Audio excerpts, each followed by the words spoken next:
Hey guys, welcome back to Auto Repair guys. Our mission here at the garage is to save you guys as much money as we can. That's why we make these absolutely free videos guys. Let's go ahead and start on it now.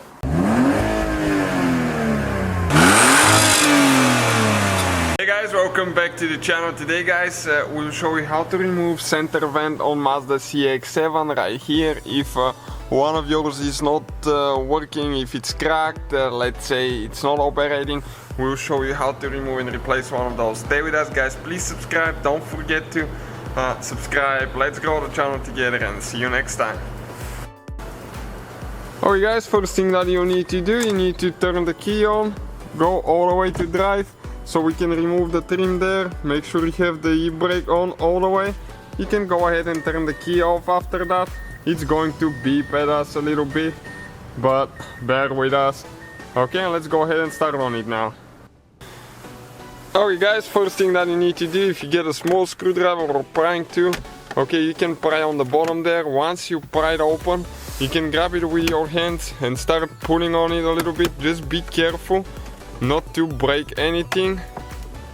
Okay, you can see it's stuck pretty good there, but eventually it will come out. And if it's an older one, being exposed to the sun too much, it might be breakable, so just be careful with it when you pull it.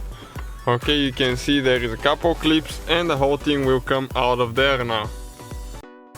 Alright guys, and on the back side of the vents now right here, there is a few screws that you need to remove with a Phillips screwdriver.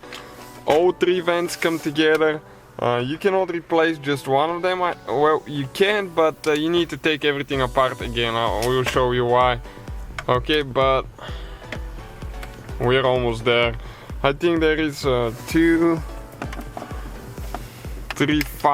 or 5 screws holding it with a Phillips screwdriver, and they will come out eventually. Okay, right there, those are the vents guys. You can see they come together. Now, if you want, you can actually take them apart right here, but almost every time you do, they might break, to be honest with you. And you can replace them one by one if you need to that way. But we recommend, you know, if you get a used one, just get the 3 so you have a spare anyways. So that's the whole procedure guys, how to remove and replace the vents on Mazda 3. Thank you guys for watching, please subscribe. So guys, hopefully the video was helpful. If you have any questions, don't hesitate to let us know. Now check out our YouTube channels guys, we have more than 19,000 free repair videos that can save you thousands of dollars in future repairs. That's why we make these absolutely free videos. Hopefully the video will be helpful. Thank you for watching, see you guys next time.